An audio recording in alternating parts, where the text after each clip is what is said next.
Habari jamani, karibuni kwenye mlo wangu wa asubuhi ambao ni parachichi, kuna mikate hapa, pia kuna chai ya asili kabisa aina ya mchai chai ambayo haina nikotini kabisa, na nikotini ni hatari kwa mifupa yako na watu wote wenye sciatica. Nikotini ni mbaya sana. Na kuna tunda hili hapa aina ya parachichi. Tunda hili sili tu kwa sababu ni tamu, hapana.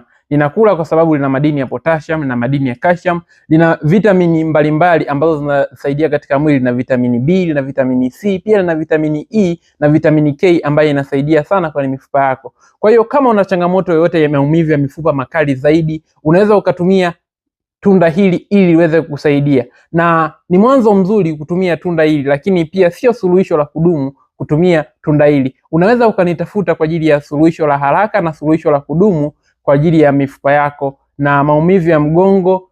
Mimi nina suluhisho lako. Kwa hiyo chukua namba yangu kwenye bio ili niweze kukusaidia. Pia usisahau kufollow, kulike na kucomment. Unaweza ukala tunda hili na kusaidia sana.